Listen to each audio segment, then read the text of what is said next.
Indonesia diserang dari dalam dan dari luar, ya. Propaganda internasional mulai memainkan kiprahnya.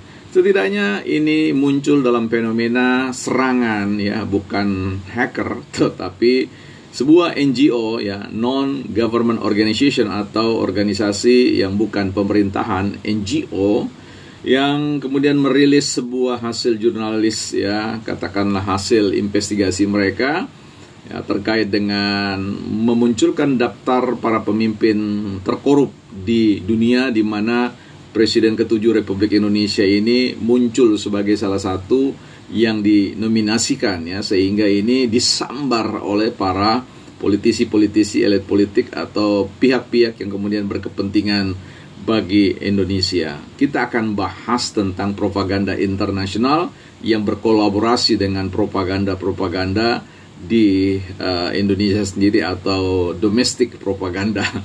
Ya, selamat datang teman-teman di channel Bukan Partai Politik, ruang publik, sekolahnya publik, bukan sekolahnya partai, tempat kita bersama-sama belajar untuk meninggikan argumentasi, menebalkan argumentasi, menguatkan argumentasi, tanpa harus, ya, berteriak, ya, dengan suara yang meninggi, memaki-maki, apalagi dengan memperkaya diri dengan berbagai macam pendekatan-pendekatan yang sangat emosional. Don't raise our voice, emotion but argument.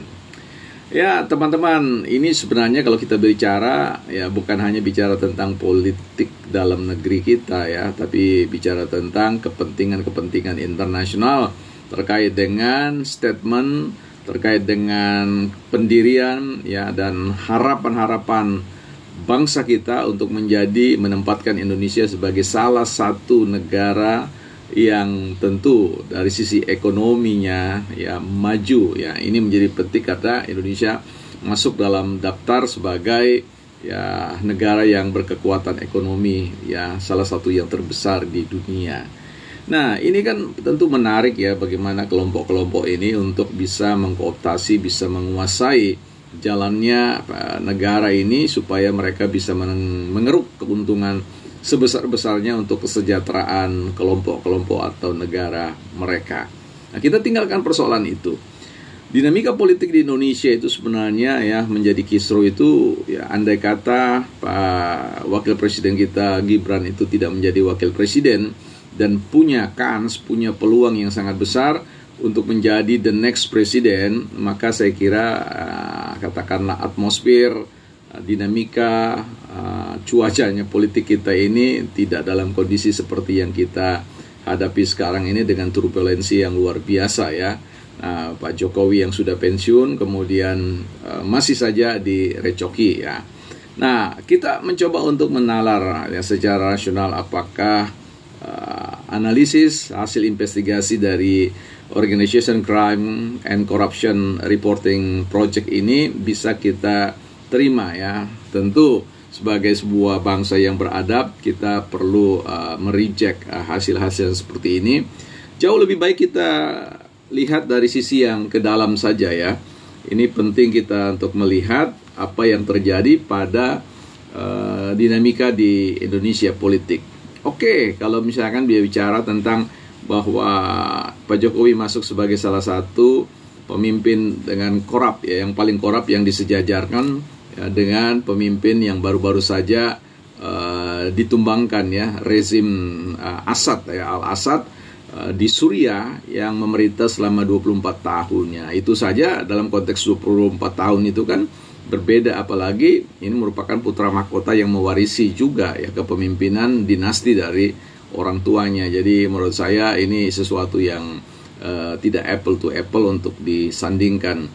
Kemudian kita tidak usah bicara dari sisi yang itu. Kita lihat saja, ya, apa yang dilakukan oleh lembaga-lembaga survei di Indonesia, misalkan dengan jurnalisme investigasi mereka. Sebut saja Kompas, ya. Kita secara netral saja. Saya tidak ingin melebih-lebihkan sebuah fakta, karena kalau melebih-lebihkan sebuah fakta itu sama saja dengan kebohongan, ya. Nah, kita bicara tentang secara hati-hati untuk melihat data-data yang ada.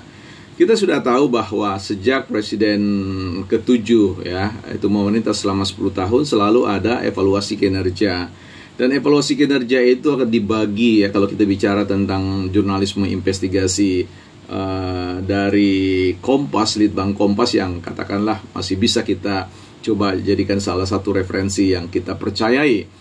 Sekalipun menempatkan kerja-kerja kerja-kerja analisis hukum di bidang hukum itu memang menempatkan posisi sekitar ya di atas 50-an persen, 57-an persen dan sebagainya, tetapi punya dinamika variatif ya, bervariasi dengan kinerja ekonomi yang ada pada angka 60 sekian persen ya. Nah, ini menjadi sesuatu yang menarik, ada skala yang menurut saya juga menarik untuk diperhatikan ketika bicara indeks katakanlah capaian kinerja dari sektor sosial kesejahteraan masyarakat itu kan 80-an persen. Nah, ini kan dari sini kan sulit sekali kita untuk menalar bahwa bahwa argumentasi tentang yang disebut dengan salah satu orang yang terkorup ya, pemimpin terkorup itu disematkan kepada Pak Jokowi. Ini kan agak sulit kita mengatakan ya.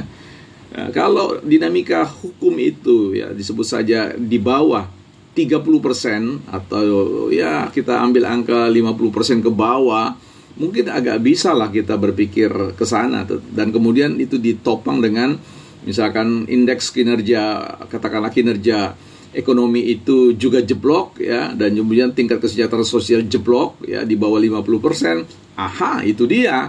Ya, baru kita bisa percaya tentang hal itu. Coba kita lihat saja ya data-data bagaimana prestasi kinerja ini.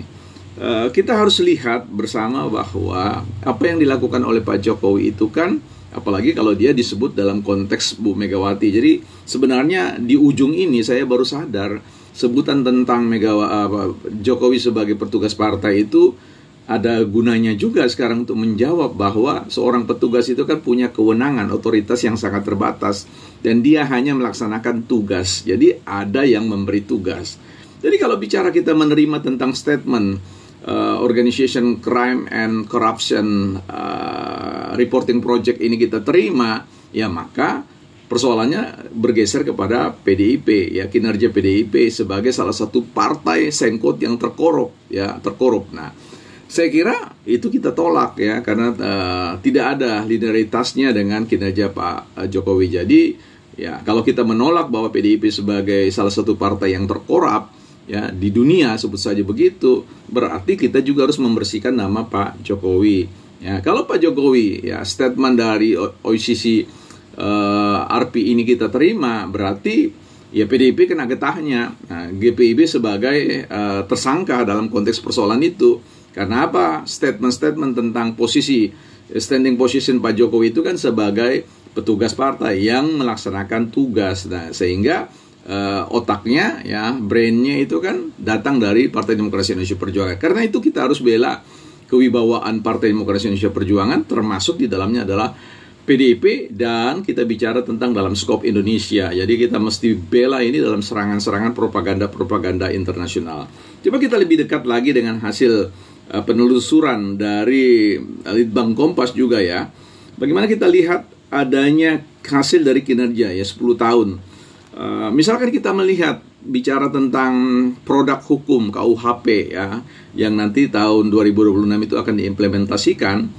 Jadi bagaimana Jokowi mampu membawa Indonesia keluar dari sebuah rumusan KUHP yang sudah sejak tahun berapa tahun itu ya, kalau dalam data yang saya sempat baca itu di tahun berapa itu, sejak 1918, bayangkan sejak 1918 ya, bagaimana Undang-Undang Nomor 1/23 tentang KUHP itu yang diberlakukan pada tanggal 26 itu ya, menggantikan KUHP lama yang sudah ada sejak zaman kolonial itu ya, berlaku sejak 1918.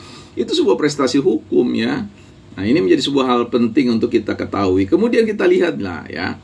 Kita lihat dalam konteks pelaksanaan apa yang terjadi dengan kasus-kasus hukum.